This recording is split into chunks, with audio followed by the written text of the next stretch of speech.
Good evening. My name is Jess, and the option that I selected for the final project was option one with a character education program, or I think a more appropriate term for this one would be a compliance training. I just recently switched companies and still within the medical field, but it's something a little different than what I'm used to doing. And I was really inspired by their NEO program, their new employee orientation program, and how their compliance training was laid out, and just the different topics it touched on, and how supported I already felt with this company, and it had only been 4 days when I completed my compliance training, and it really just kind of made me think about um, how something like this could be used in schools to give people resources, to set proper expectations, and to really just kind of give that extra bit of support.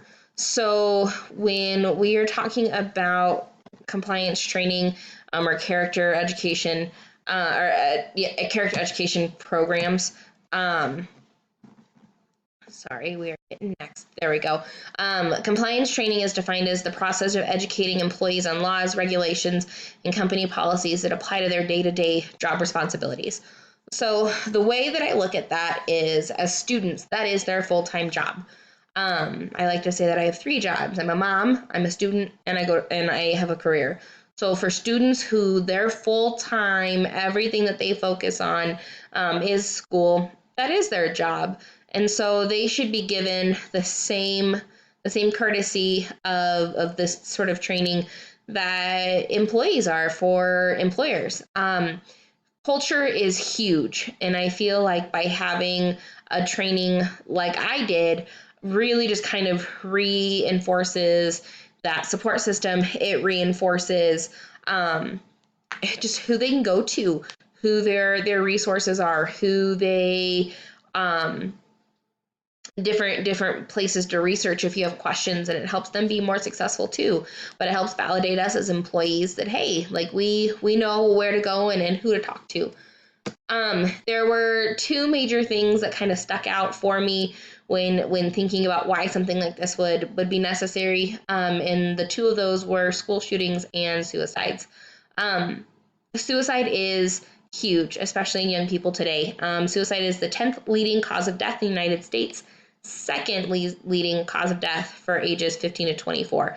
So that's your student range. Although it doesn't necessarily affect the or the younger crowd doesn't necessarily fall into that same category. That 15 to 24, that's your high school and your college range. And that is a lot of where we're seeing that sad event take place. Death by suicide every 12 minutes in the United States, and that's roughly 38,000 lives per year. Now, not all of them are that 15 to 24 range, but a huge amount of them are, and they stem from some of the reasons we'll talk about here in a second. Um, the other one was mass shootings. In 2019, there are 417 mass shootings. That is more days than there are in a calendar year. Now, only 45 of those were school shooting related, but just to kind of give you a magnitude of how big the problem is and kind of where that school number fits in. Um, some potential modules for the program and sort of some of the things that contribute to um, or that I feel would be helpful. The LGBTQ movement, so things such as pronouns, identifiers, appropriate and inappropriate questions. Kids younger and younger these days are facing scenarios such as this, where they're identifying with a different gender, where they're identifying with different pronouns, and it is happening in high schools, in colleges. There's even been a couple of cases where it's happening in middle school because kids are just becoming more vocal. But that also is where bullying comes from, when kids don't understand. I'm so sorry. Where the proper education hasn't been given, or just the acknowledgement that it's happening, and demanding respect, whether you agree with the scenario or the way that they live their life. Just the respect and the expectations from leadership when it comes to that. Religion is another big one. PDA, inappropriate affection within schools, plagiarism, resource and contacts, and reporting concerns and safe zones. Who can they talk to? For many of those top ones, LGBTQ, religion, PDA, any of those concerns, knowing who they can go to and knowing who they can talk to is a huge one. I think that just having somebody to talk to could potentially save a life. Different integration options.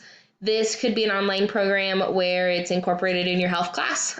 Suicide and different topics throughout that could relate back to mental health. So you could classify it in the health class group. Social studies or social sciences. I know that in decades to come, when they start printing U.S. history books, unfortunately, these mass suicides, some of them are big enough that they will hit textbooks.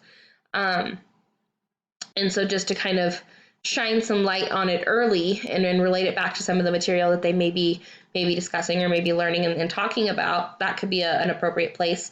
Homeroom. I know that some districts still have a homeroom class that they have their students attend, and that would be one that this could potentially go through, or a computer course simply for the fact that it's a computer program, and they would be completing this online. It could just be easier to have all the kids in front of a computer at once. It also helps to kind of break down the access to computers for others. If they have a computer specific program, they can just kind of get it all done in one. I chose Matthew 28:20 as my main biblical point. It says, teaching them to observe all that I have commanded you, and behold, I am with you always to the end of age. That first word, teaching, it's huge. Knowledge is power. And just to be able to educate somebody on something could help open their eyes to, changing jobs means introducing yourself to new cooties and new terms and a new work environment, and I have fallen victim to that. But teaching them knowledge is power, and educating them just on the basics, educating them on resources, educating them on the expectations as you as a company. So, for example, my current company that I went to work for, they had a huge section on the LGBTQ, and I'll just kind of run back to that one for just a second. But they talked about different identifiers and different pronouns and what their expectations as employees of their company and how they would want us to address that. So, for instance, because of the type of clientele that we work with, that could become a concern or an issue. And so, I mean, we are required to ask, like, how do you identify, or how do you prefer we address you? And so I think even if somebody does not, especially coming potentially from a religious background, does not accept the gay, lesbian, transgender community, or looks at it as a sinful behavior, it's still something that they can have respect for the individual, and that the school can demand that this is the expectation that we have, and these are the rules that you'll follow. And then the rest of it, them to observe all that I have commanded you.